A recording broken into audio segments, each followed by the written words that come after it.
Bom dia, Nil Júnior. Bom dia a todos os demais aqui presentes no estudo, prefeito, colega Oscar e demais da Rádio Pajeú, e a todos que nos ouvem agora, os moradores dessa cidade, né?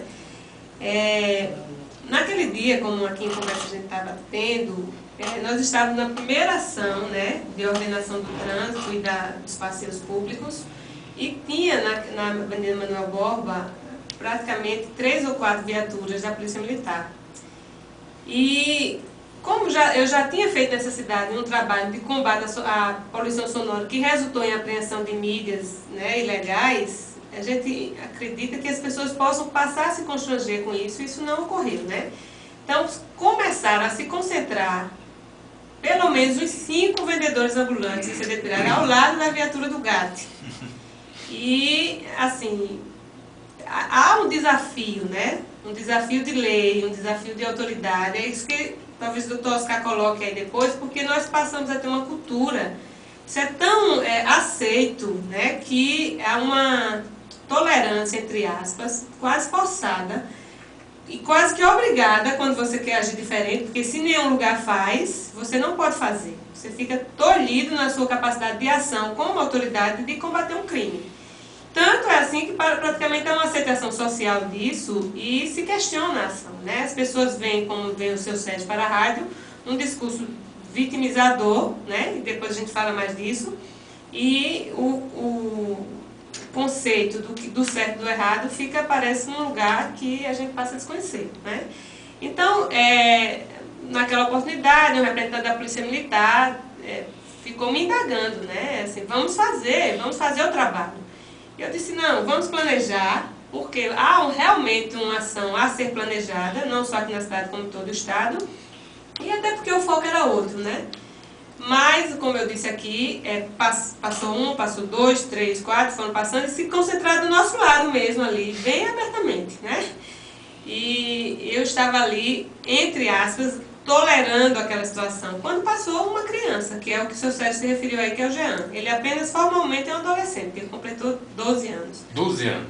Mas ele tem cara de criança, se comporta como uma criança e ainda é praticamente uma criança, do que nós entendemos no nosso, né, conceito mais comum.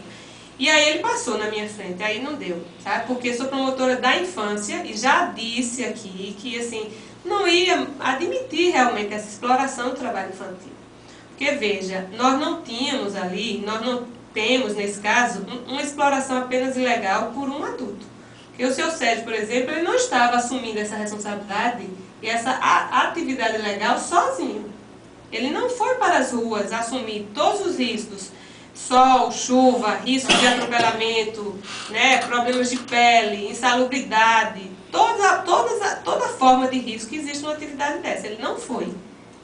Ele não fez isso, ele repassou para uma criança e o outro menino foi já no desdobramento da ação, né? E aí, como eu tinha dito, não deu, sabe? Eu não consegui deixar aquela situação passar. E aí eu me dirigi ao adolescente, perguntei a ele quantos anos ele tinha, ele ficou meio assim, relutou, ficou meio assustado e correu. O policial foi lá, o alcançou, acalmou, né? Trouxe, começamos a conversar, aí foi quando ele disse que precisava falar com o dono do carrinho. Disse, ligue para ele. Aí ele não tinha o contato e disse, eu levo a senhora lá. E, para minha surpresa, quando eu cheguei na lojinha, uma lojinha estruturada, né? Inclusive tem que se ver, tem alvará para funcionar? Está autorizado a funcionar pelo Poder Público Municipal, né? E não poderia ter esse alvará. E acredito que ele não tenha. Se ele tem, certamente para vender outro tipo de produto legal. Então, quando eu cheguei lá, já encontrei uma outra adolescente, né?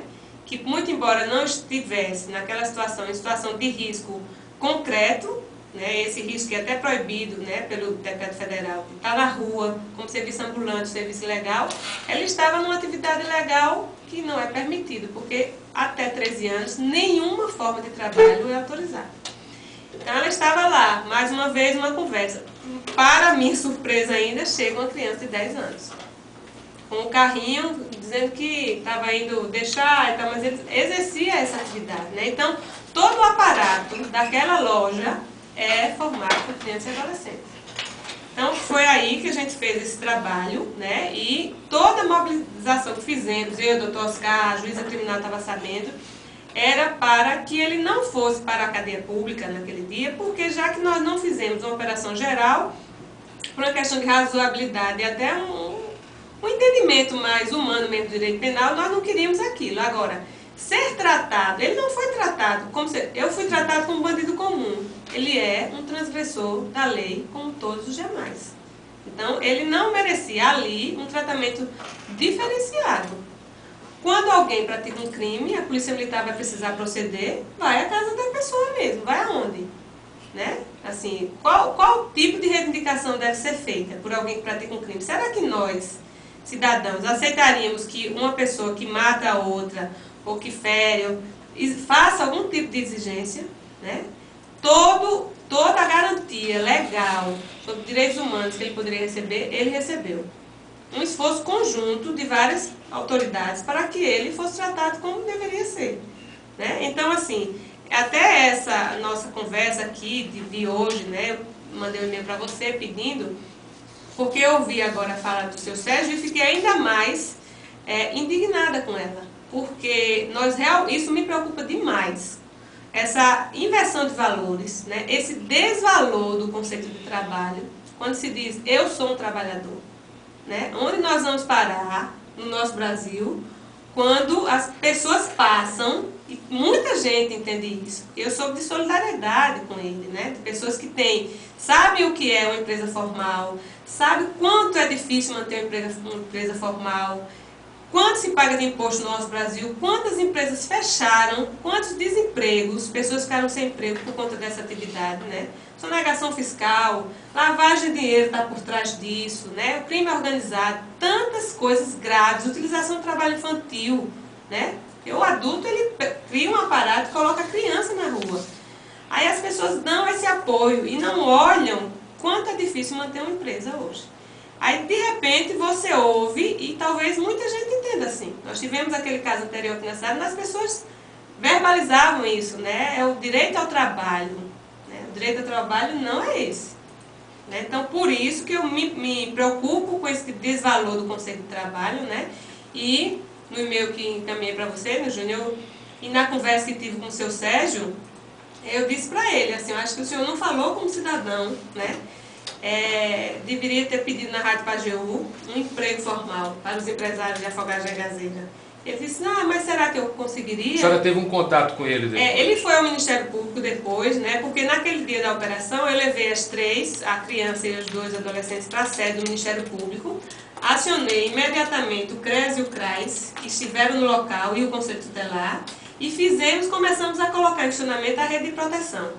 E a rede de proteção funciona com os órgãos municipais e o que já há de política pública, em conjunto com o âmbito municipal e federal. E a psicóloga e assistente social do CRES me encaminhou um relatório que também me causou assim, uma insatisfação com o conteúdo dele, quando a psicóloga e assistente social informa no relatório que o seu Sérgio não aceita que a filha, né, que estava lá na loja de CD Piratas, seja incluída no PET. Então, veja, realmente, assim, os pais, não é só ele, né, alguns pais têm o entendimento de que a criança, o meu filho, ele está melhor orientado fazendo aquilo que eu faço. Então, veja, por mais que ela não tivesse, entre aspas, fazendo nada demais, ela será uma cidadã com esse conceito relativizado da legalidade. Ou não seria? Uma criança que trabalha, né, na venda de CDs piratas, ela pode no futuro entender que é lícito vender qualquer uma outra coisa. Então, esse desenvolvimento afetivo, moral da criança, há também um comprometimento com ele. Nós somos seres assim, formados do que vem do pai e da mãe. O que você vê o seu pai e a sua mãe fazendo é obrigatoriamente na sua consciência quase lícito, né? Seja o que for. É permitido, é honesto, é legal. Então, ele disse para a equipe do CRES que não queria a criança no PET. E aí, na semana passada, ele esteve no Ministério Público reclamando também essa dificuldade que teria com a manutenção da família e da assistência médica à esposa.